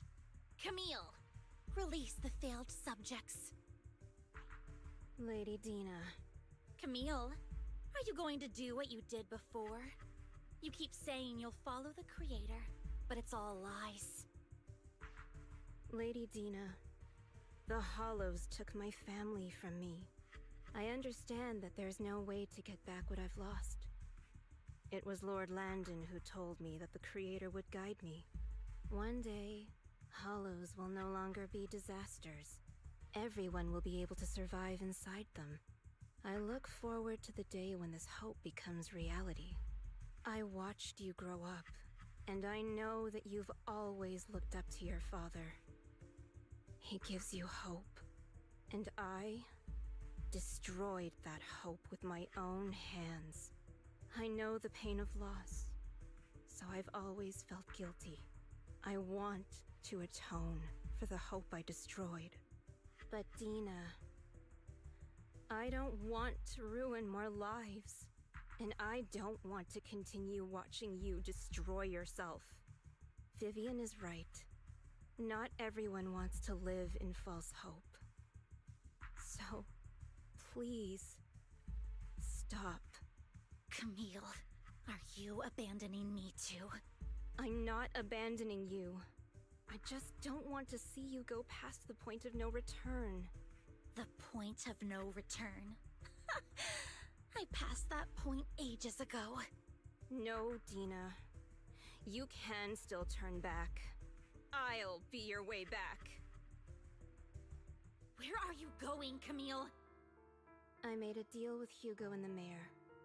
If someone needs to take the fall for this, let it be me. I did it. All of it. I've been forcing Landon's only daughter, Dina, to research how to create sacrifices. I colluded with the Ravenlock family for my own gain. Everything Dina did was under duress. Since I've kept her captive for so long, she doesn't have the skills to survive as an independent member of society. She'll need a caretaker and teacher. Someone who will look after her and educate her. No! I refuse, Camille! I refuse to accept this! Dina, I'm going to dispose of those failed subjects. I won't allow it! You'll die! I won't allow it! You can't leave me. I command you! You've always followed my orders, and you will follow them now! It wasn't your orders that I've been following. My younger sister, who was stolen from me by the Hollows, also had such beautiful red hair. When Landon told me the Creator could bring me hope, you were standing there, right behind him. I was certain, then and there, that this was the hope the Creator had given me. Start over, Dina. You still have so long, so much time. You'll make friends, find people who love you, and make many beautiful memories. That's not what I want! Camille, you're not allowed to die! I won't allow it! I won't allow it! Goodbye, Dina. And I'm sorry, Vivian. I'll leave the rest to you.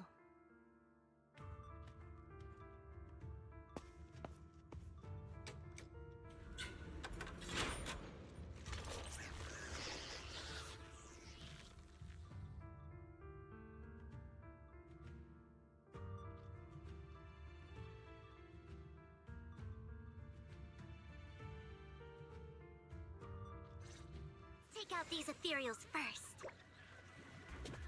We can't let Camille's efforts go to waste. Damn!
after Dina, Lord Phaethon. They must be on the other side of the fissure.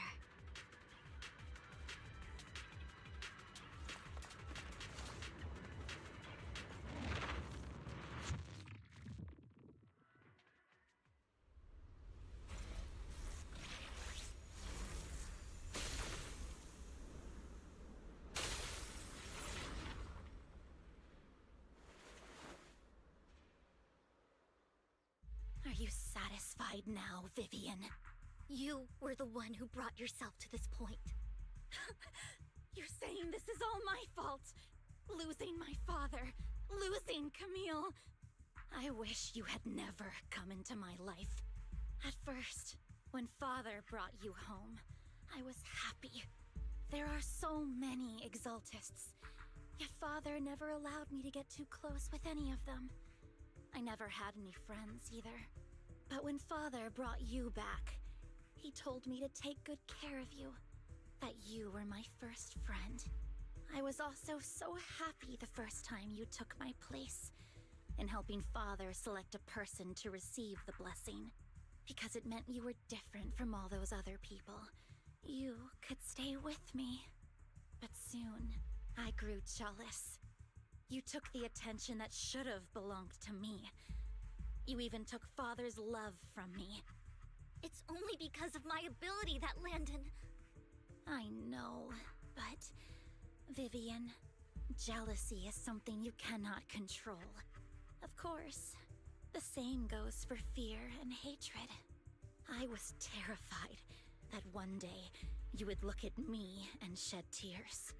I knew if that day ever came, father would not hesitate to force the blessing upon me.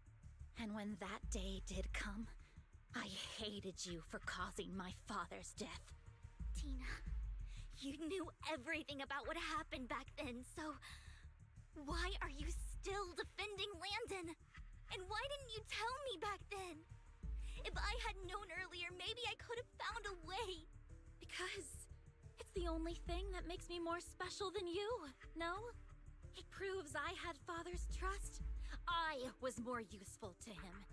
Vivian, you said you wandered without a home ever since you were young, hated by anyone you encountered. You were happy to gain recognition from everyone and help father when you were among the Exaltists. But in the end, you discovered you were being used, so you felt betrayed and hurt. Then, what about me? All I ever had was my father. I've never known a life outside of the Exaltists. Ever since I was young, my only purpose was to help father select who was to be blessed. The only purpose I had was my father and the Exaltists. I've never been taught anything else, Vivian. It is what little value I have, and have ever had. In the end, you took even that from me, and completely destroyed it. You think you're doing good and fighting evil. You've only managed to affect a small part of your world. But have you ever wondered if maybe that's all there is to my world? I never wanted to hurt you. You were also my first friend. And that's why I wanted to save you back then. Save me? You and Camille all talk about saving me. Why don't you understand? To me, loss is so much more painful than death. Tina, you can start over. Everything Camille did was so you could live on. Let's leave the Hollow together. There are so many amazing places in New Eridu. This time, I'll take care of you. I've also met so many amazing people. I'm sure they'll love you too. Okay, Dina? Vivian, I can't forgive you. And I don't want to forgive you. I have nothing left. If what little hatred I do still harbor were taken from me, well, I refuse to be so pitiful. I won't apologize, Vivian.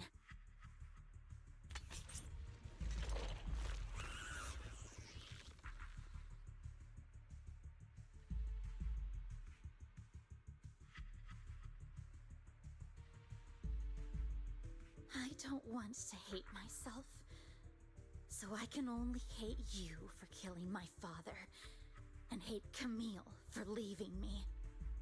That's just the kind of person I am. Hateful and despicable. I refuse to owe anyone anything. I refuse to feel regret. I won't. Vivian, I will keep hating you. I will take all who are precious to you. I will also hate Camille, so I won't do as she wished and start a new life. Vivian, if you had never existed, if I had never, you would be... Lord Phaethon, please do not interfere. She was my first friend. I'm going to bid her farewell.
get between me and Lord Phaethon.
Trust her little kid.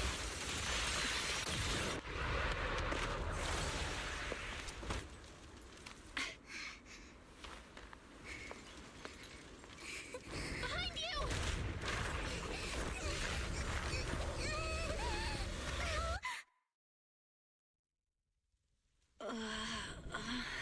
What happened?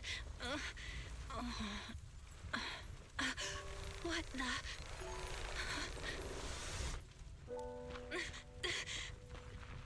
Vivian! Belle, don't come near me.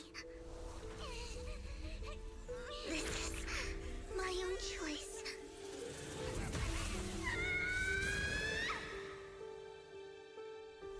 I will change the fate I saw. Vivian! I just want you to remember me when I looked my best. Vivian! Vivian, your body!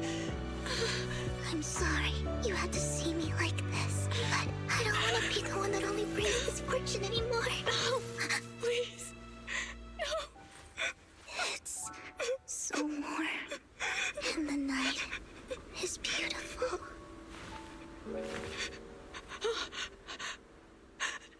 Vivian?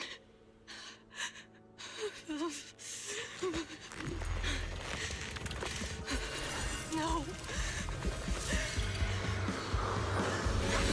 It can't end like this.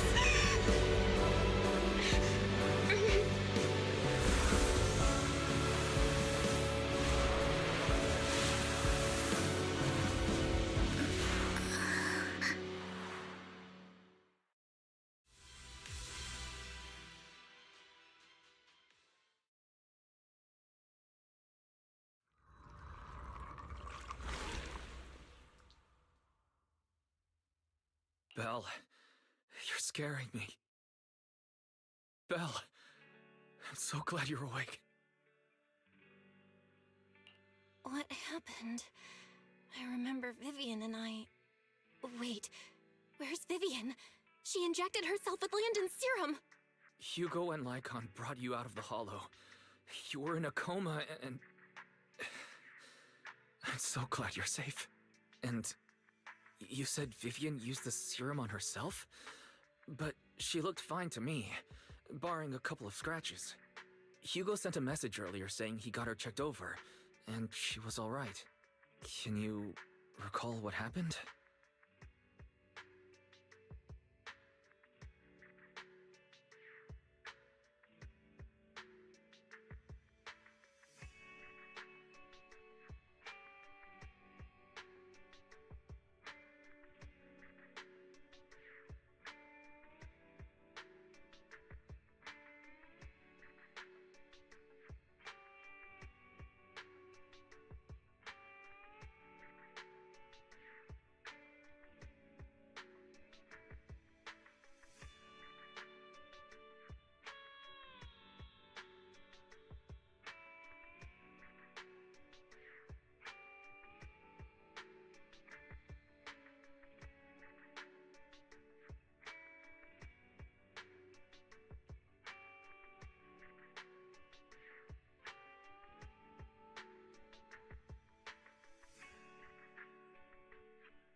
situation was dire, so Vivian used the serum on herself to defeat the ethereals. I saw the crystallization process starting to occur. And then I can't describe it, but I think I saw something. At the time, all I was thinking about was wanting to remove the crystals from Vivian. I don't even know what I did. But then I passed out, I guess. What happened after that? When I led Hugo and Lycon there, it was just you and Vivian lying on the ground. We didn't see anything else. Never mind that for now. Belle, do you feel any discomfort? Just a bit dizzy. For tonight, just get some rest. Hugo and Vivian said they'll come over tomorrow, so we'll discuss everything then. Okay. Good night then.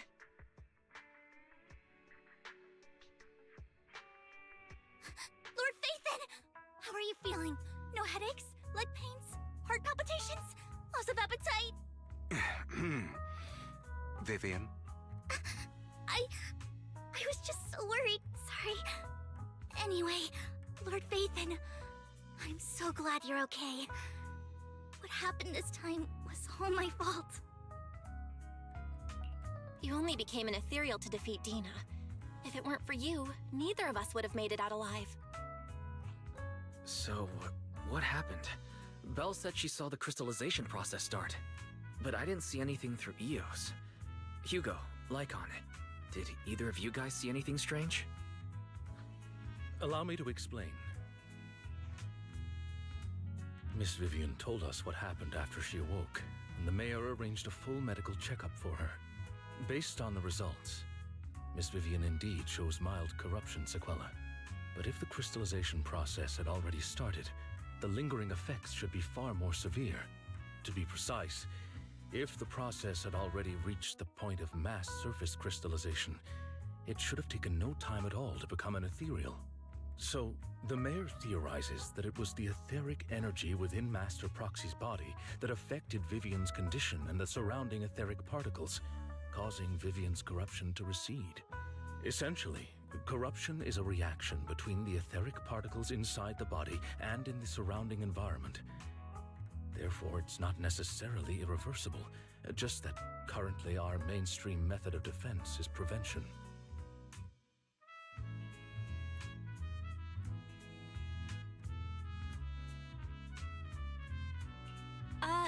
How come I didn't know I had this ability? How's it even possible for me to influence other people's etheric particles? That makes it sound like I can manipulate etheric energy at will. Master Proxy, you are special. This is a gift your teacher left you.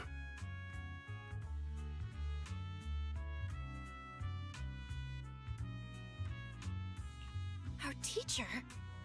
So this has to do with her? I don't know all the details, so I cannot explain everything to you. My apologies.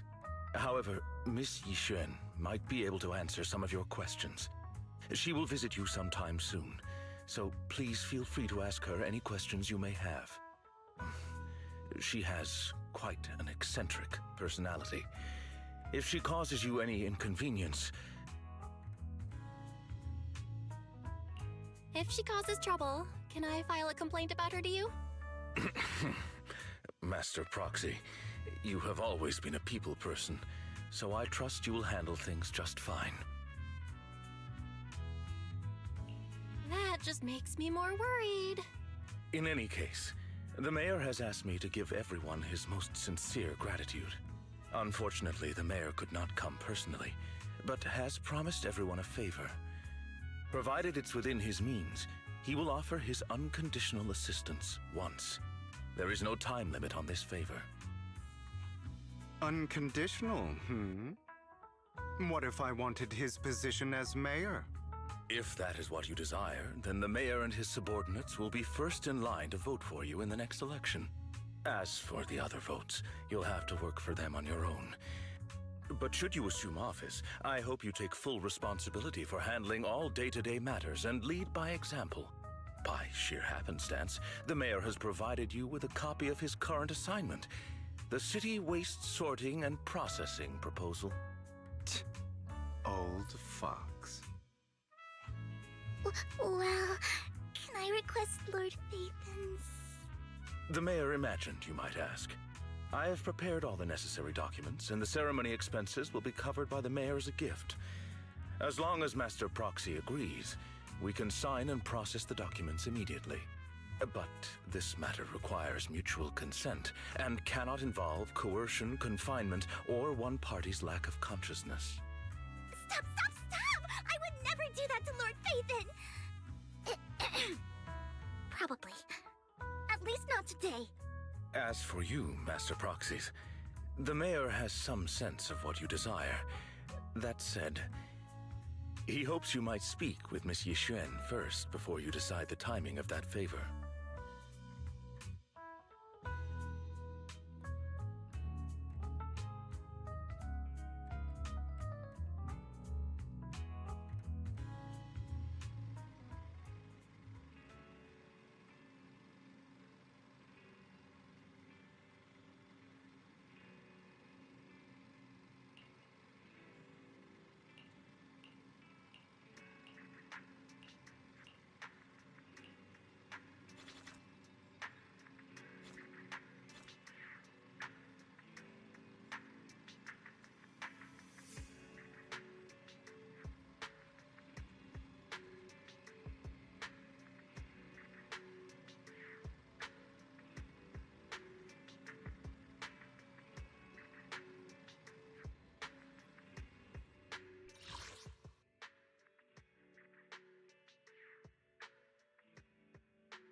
How about a cup of joe?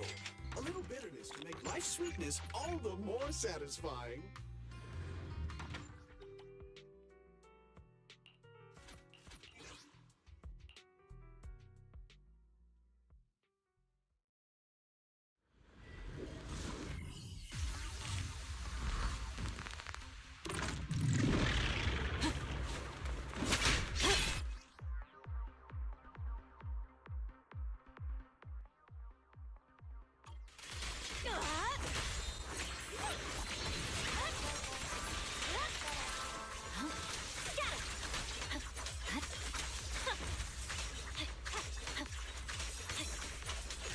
It's not time to sheathe my blade just yet.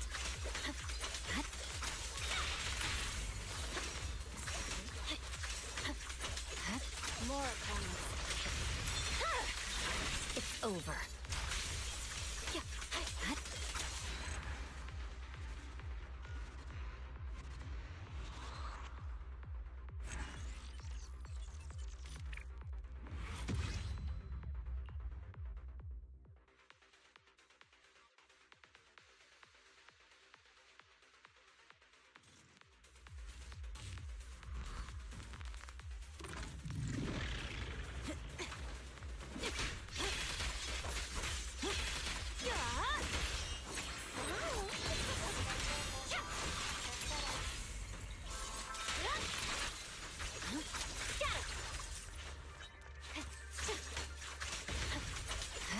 More opponents.